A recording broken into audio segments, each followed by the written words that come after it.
Yo, YouTube. So this video right here is pretty much dedicated to everyone who has DM'd me asking me to give you guys a tutorial dedicated to just fading. You know what I mean? And this is also dedicated to upcoming barbers that are trying to find a simple fade technique that's not too hard and doesn't require too many guards and too many steps. So right here, we're just going with our Wahl Retro T-Cuts. This is my soft trimmer.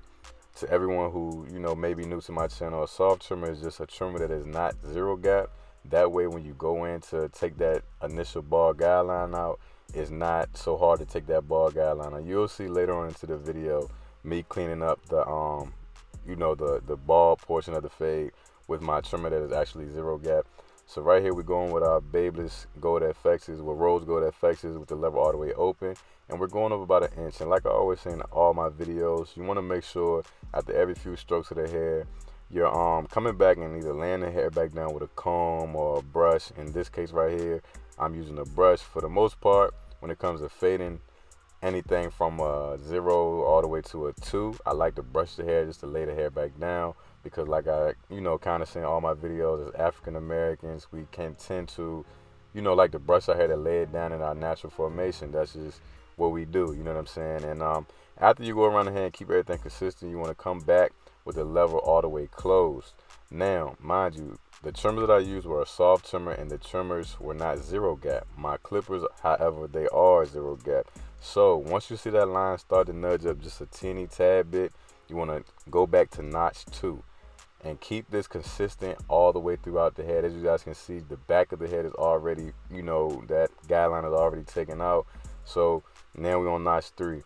And to my newcomers to this channel, man, I just want to thank you for tuning in. And if you kind of get a little lost in what I'm talking about with the notches, I'm talking about the notches on the side. So if you're using a Babyliss clipper, whether that's the rose gold, the chrome, the chameleon, no matter which one you're using, you're going to come with notches. The same thing when it comes to Andis Masters. So you just look at the notches on the side and, go from there. So it's 5 notches, and I just went to notch 3, and that was a notch I needed to get that line completely out. And right here, I'm not technically getting the line out. I'm kind of just fading with my eyes, and basically anything that I see dark, I'm playing with my lever. So I might close my lever all the way up, I might go halfway, I might open my lever all the way up, and I might go to notch 4. So after you clean it up and get everything to your liking, you want to come back with the number 1 guard all the way open. And yes, I am using a Wahl number 1 guard. Just for me, I feel like the number 1 and the .5 guard of the Wahl cuts better than the Babyliss 1 and the .5, but the rest of my guards I will be using the Babyliss guard system. And just keep everything consistent. And like I said, throughout every strokes, you want to make sure you come back and either lay the hair back down with a comb or a brush. Makes your job easy as a barber. And as you see, the lever is closed up, and when you close that lever up, you don't want to go as high as you did with the lever all the way open. That will push your fade up. And now we come back with the .5 guard, and we're basically using our corners.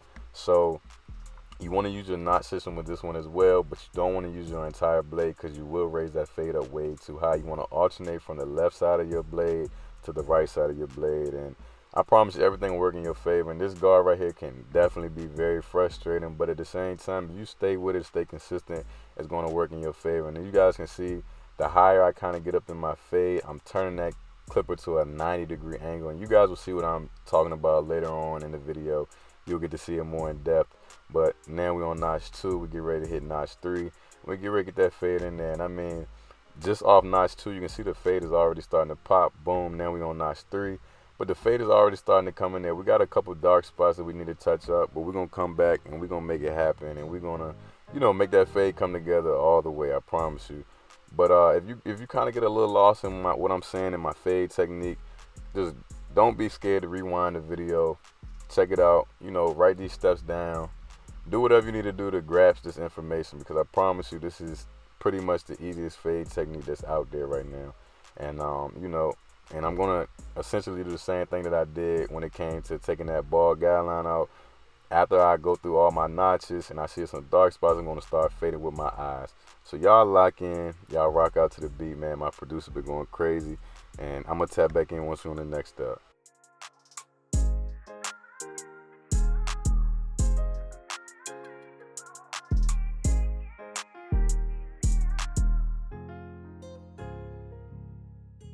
So this step right here, you really don't have to do it in this order, but I tend to do it on all my haircuts just out the simple fact, me cleaning up as I go.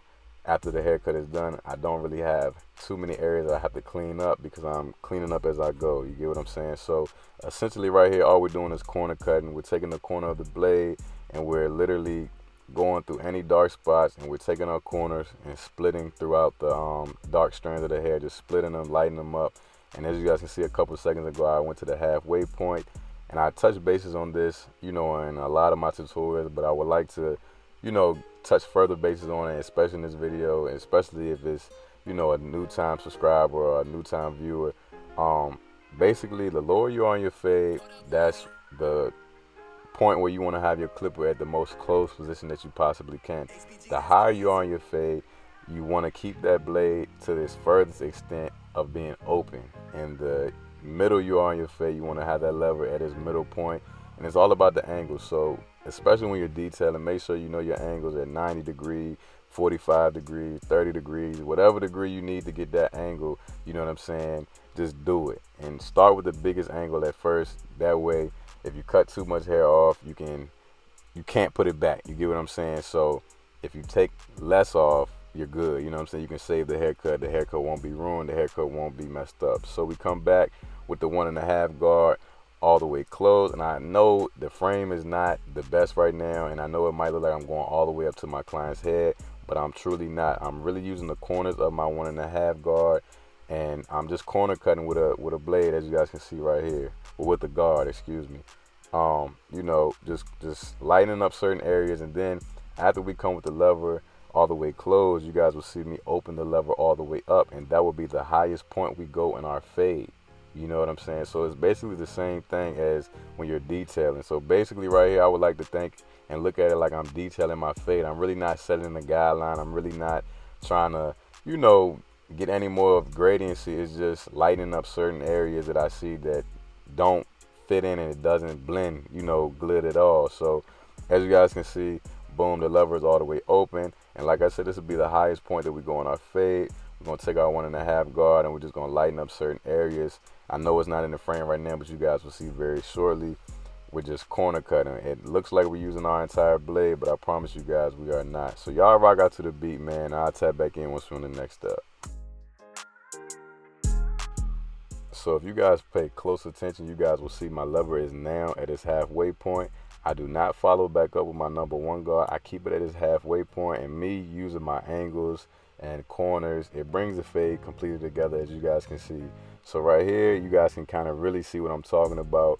Leaving that hair, that stubble, whatever you want to call it, at the bottom, it literally shows you your balance in your fade. It keeps everything in proportion, and it gives you more of a gradiency in your fade, so you can see everything come to life. You know what I'm saying? And in this clip right here, before I get off this, I want to show you guys a tip in the gym. But upcoming barbers, remember, you have to be very cautious when you're doing this. This trimmer right here is zero gap to a T. I do lineups with them.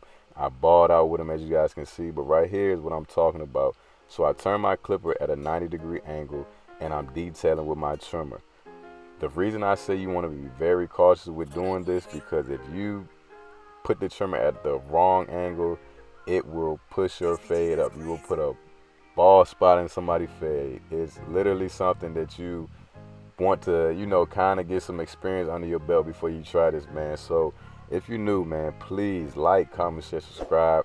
It helps me a whole lot in the YouTube algorithm, man. If you learn anything new, drop it in the comment section, man. Show me some love. Follow me on Instagram. I will put it up on the screen right here. Y'all go do all that. And if you need any other tips and gems, don't be afraid to DM me. I got you.